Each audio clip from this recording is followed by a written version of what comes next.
Welcome to Closing Day. My name is Jeff Delgrand, your host, and Closing Day is a show that's all about real estate. We cover everything on this show, everything from renovating, buying, selling, flipping, you name it, we're going to cover it on this show. Our goal in this show is to be able to give you information and tips that'll help save you time, money, and make your whole real estate experience more enjoyable. Now, our topic today is about how to get your house ready to sell, the things to do to it. Now, the reason this topic is so important is because this is something you can do to your house. These are things you can do to your house anytime to create value, and it will give you some ideas of where your money is best spent. Now, to cover this topic, we brought in a professional.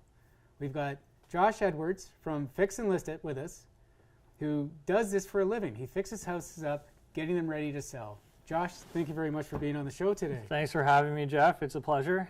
As always. And now, the Fix and List It concept that you do, you're fixing houses, getting them ready to be listed and sold. Yes. Now, I think that's a brilliant idea because I think everybody who sells their house has to get their house ready to sell. For the most part, yeah, I would say so. There's not many homes on the market right now that are in pristine condition going into the market. So Right. A lot of people live in their homes as they should, Yeah. and living in your house is not making it sell ready. So what we do is make sure that home is as best as it can be to put on the market. What gave you this brainchild? What gave you the idea to do this? Basically, like any good business should start, it was designed to fill a need. So Right. we were finding a lot of people had a big checklist to do on their homes. So they would either not do this checklist because they didn't have the time to do it, they didn't have the money to do it, or they didn't know who they could bring in to help them with it. So Right. this whole business was based off of being able to clear that checklist for people without them having to do anything up front. Okay, so thinking about the checklist, what's the best way for someone to start to create a checklist? Even going around your own home, Yeah? pointing out problem areas that you know are either just worn down or you're having issues with because you know your home the best. Yeah. So Yeah. just writing those things down at first and then going to open houses, seeing what's on the market, looking at real estate photos, homes on the market now, Yeah. and kind of seeing what homes nowadays should look like. That's a really good idea because some houses get dated. You know, you've lived there for a long time. You Exactly. don't think about it. Then you go to a few open houses and you realize, oh my gosh, guess what? It looks a lot different. Yeah. Yeah. So someone would make a list, go see some open houses, and where do you think they should start? Where's a good spot for them to start their house to do? It sounds odd, but color is one of the biggest things. Oh. So a lot of people will be turned away if they don't like the color of a home. Right? They want more modern looks to it. So with that comes flooring as well, which I would say are probably the two biggest things. Okay. So people see, especially from pictures right off the bat, is color and floors. All right. So, So- what color should you avoid? Bright colors. Really strong colors are very avoidable these days. Right. So it's a lot trendier to have colors that blend in with your flooring, with your furniture, because you want a neutral look. Okay. And then, I heard once that neutral colors and accent with, whatever furniture. I'm not into design at all, so probably the wrong guy to even make that comment. Well, there's a lot of stagers that make their business putting the right piece of furniture in the room that has the right color. So Right. it's as simple as a couch will brighten a room up tremendously if everything else kind of flows with it. Okay. Now, here's an odd question, but should ceilings be white? I would almost always say the ceilings should be white. Unless it's in a shower where you have tile above it, ceilings would be white. And the reason I asked that question, I've been in houses, doing open houses, and I've been in rooms where the walls and the ceiling were the same color, and it wasn't white. I thought, that's kind of odd. You feel like you're in a bit of a box. It is a little more rare these days, but Yeah. along with ceilings, popcorn ceilings are getting pretty out of fashion as well. Oh, They tend to collect dust quite a lot. They stain a lot easier, especially if someone is smoking in the house. So a big trend now is to clear out your popcorn ceilings, keep them nice and smooth and white. now, is that a big project to do that? It depends. So popcorn ceiling is essentially just stucco on the ceiling. Right. It'll come down very easily if you spray it with a little bit of water and do a light scraping, it'll just drop. Oh, really? Unless they primed it. Oh, So painted it. if Yeah. it looks painted, you can tell by touching your ceiling. So if you touch your ceiling and a bit of chalk comes off on your fingertip, Yeah. you know it's not primed. So then it's easy to take off. Oh, okay. But if you swipe your finger and nothing comes down, it's primed, and then it's a lot more challenging. Really? Can you still take it off, or do you end up having to? You do. It just takes a lot more elbow grease. So there's a lot more scraping involved, but it is doable. Okay, I wouldn't want to do that job. It's not very fun. So everyone's going back to the smooth ceilings. Yes. All right, and then the paint color you say is important. Flooring you were mentioning. What about flooring? What would you suggest as you walk into a main area of the house, the foyer or the front entrance?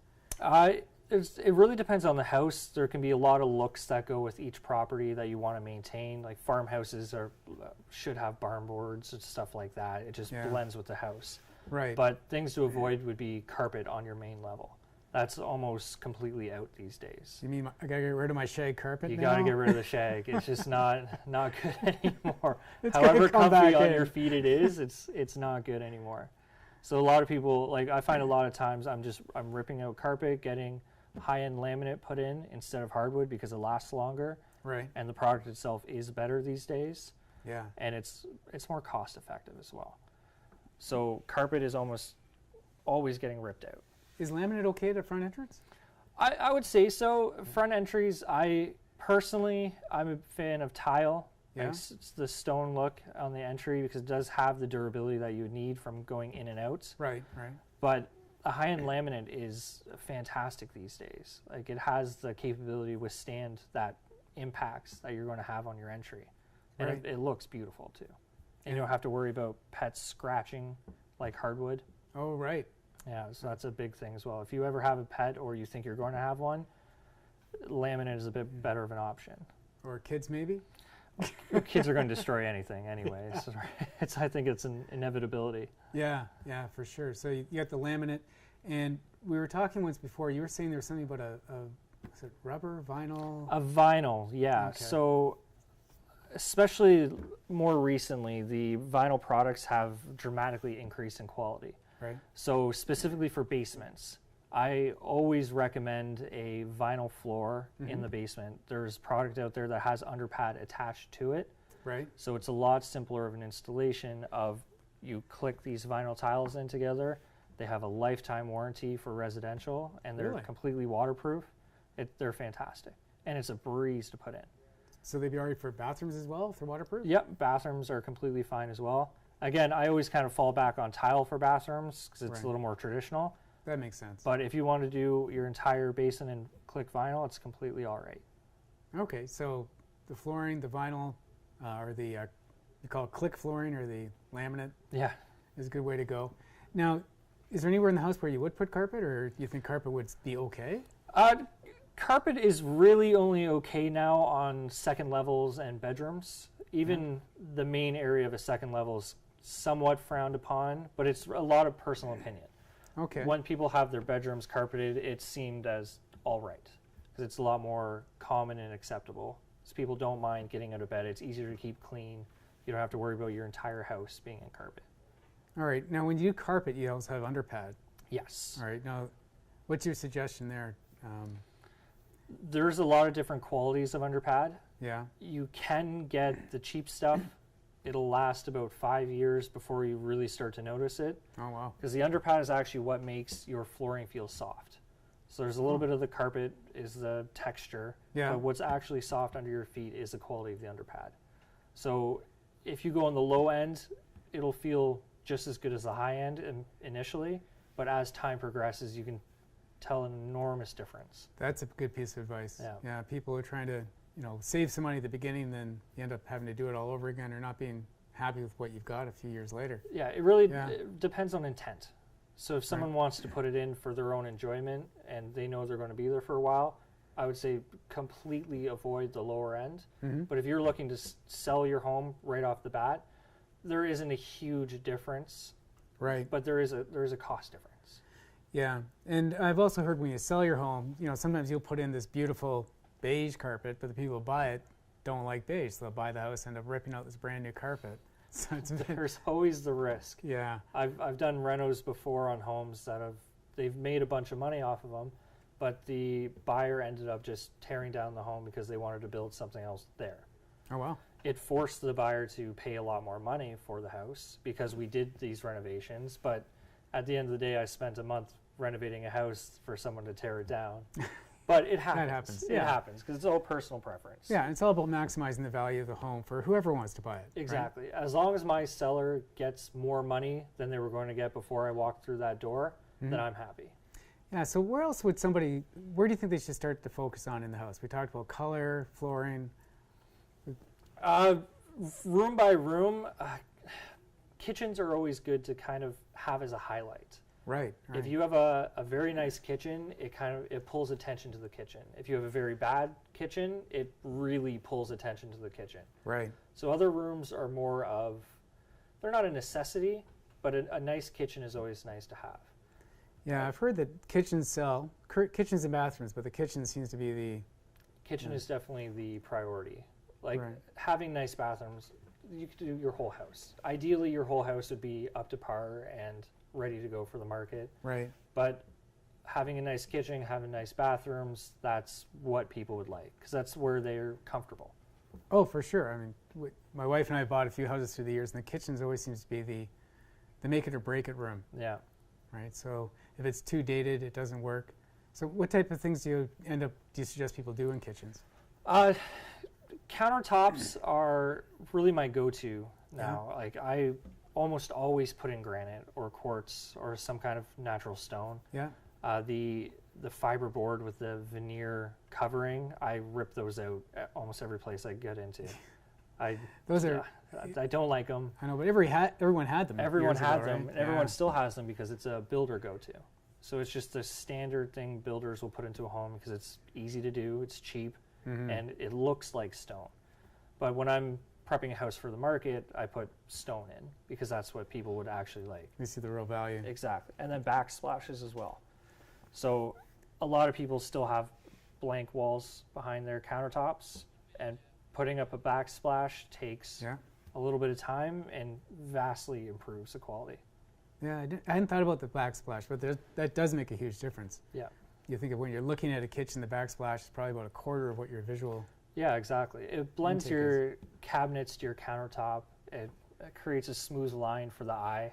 Yeah. Not to mention it actually has practical use of keeping your kitchen clean. So instead of spraying on your walls and having to clean those up, it's hitting stone or glass, which is much easier to maintain. That makes sense. Now, we're going to be taking a break in a minute, or in a few seconds, but the question I'm going to have for you to help us with, or answer for us when we get back, is what house have you gone in and done work to where you've had the maximum value increase from the time you started to the time it sold? All right, so when we come back, we'll have that answer for you. Thanks for being here at Closing Day, and we'll see you in a minute.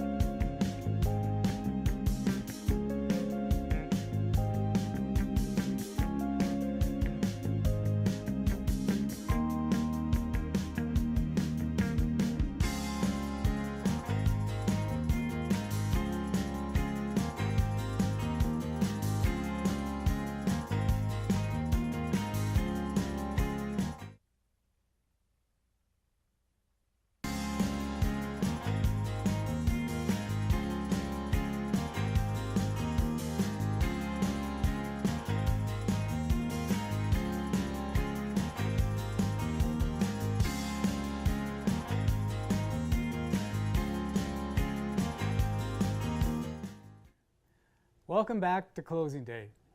My name is Jeff Delgrand, your host, and today I'm here with Josh Edwards from Fix It and List It, who's helping us or giving us advice on how to fix the house up, your house up, to create the most value for it before selling, and also just to create the most value for your home at any time of the day.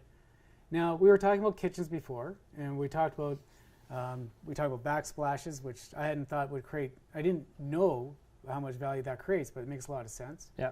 Any other highlights in a kitchen that you would want to focus on? Cabinet colors is a big thing.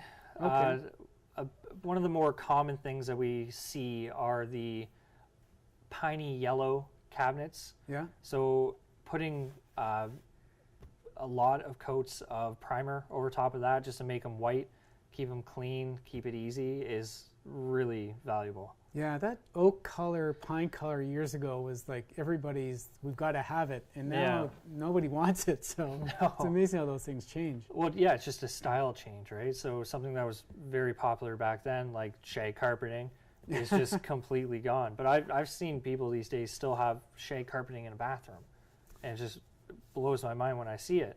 I can't even visually go there, to be honest with you. I think that's just you wouldn't want to take up that carpet. I'm sure it'd be pretty bad. Terrible idea. Yeah. Now, we were joking around the other day about improving a house by putting a swimming pool in the backyard. And you had a bit of an opinion on that one. Oh, yeah, that it's a terrible idea.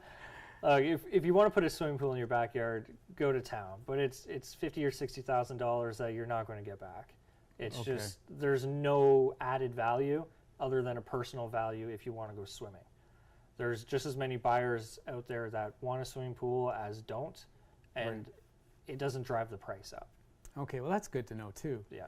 Now the other thing we were talking about, kitchens and bathrooms. What about a bathroom? What do you, when you walk into one, what are sort of the highlighted things you like to see get changed to help improve the value? A lot of tile. Yeah?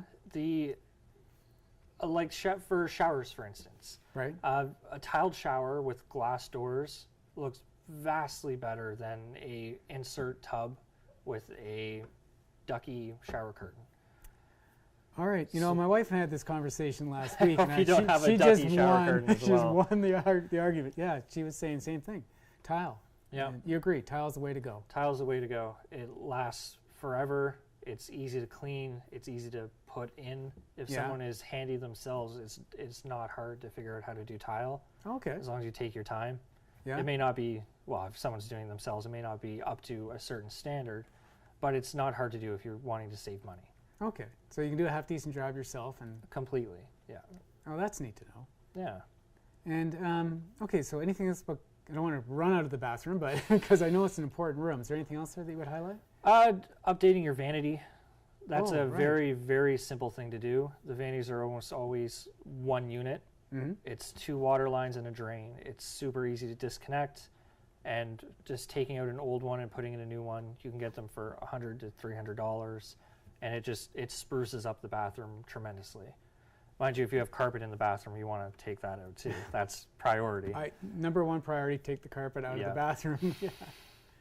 That's good. Those are really good tips. Now, basements. Sometimes they're finished, sometimes they're not. What's your take on that? There's always going to be people who don't want a finished basement or don't want to pay the price for a finished basement. Right. Basements add value regardless. Okay. So then it kind of comes down to the question of, am I finishing my basement to put in a legal apartment, or am I just finishing my basement to have more room in my house? So those two paths really define how much of a renovation budget you should put together for your basement.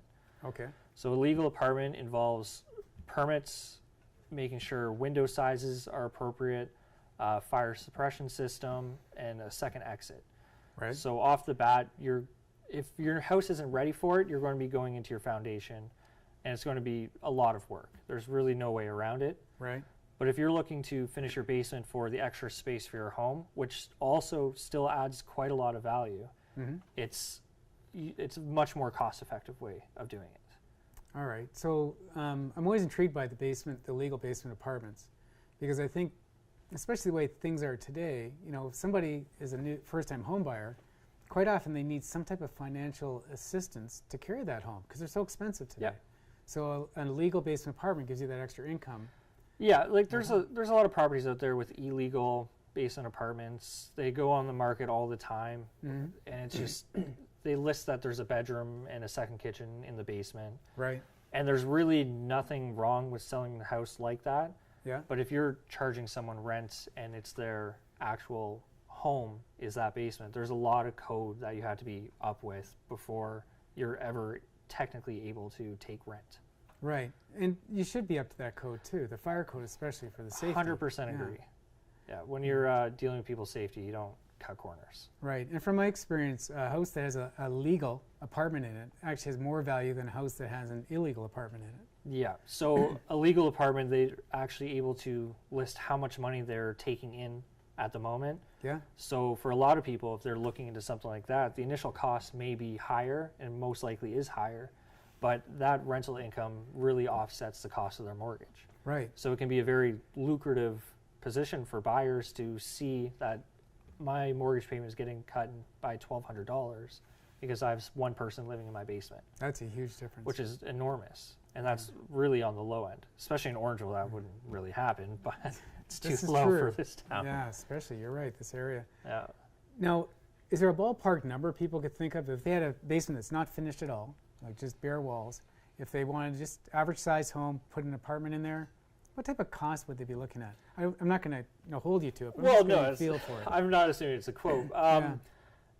If it's just to finish it, it should be in the 15 to 20,000 range, Okay. depending on the size. I'm doing one right now that's 600 square feet for around 15,000. That sounds reasonable. Yeah, Yeah. but you kind of have to be reasonable.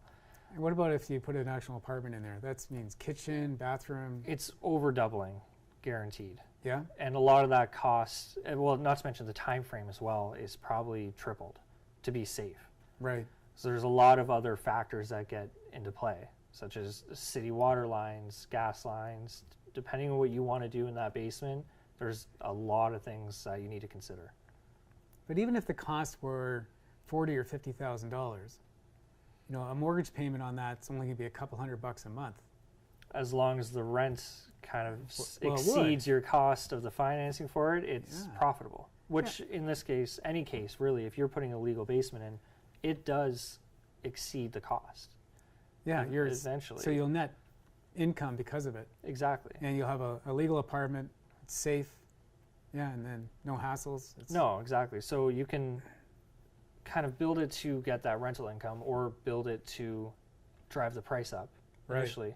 Either way, that cost of renovation does get covered rather quickly from the rent. Now, a house with a basement apartment in it, I think I know the answer to this, but is it more saleable than a house without one? It really depends on the buyer. It's always going to depend. Yeah. It'll definitely drive the price up because people do understand that they are getting an income. Right. So that price point really determines who's going to be looking into the house.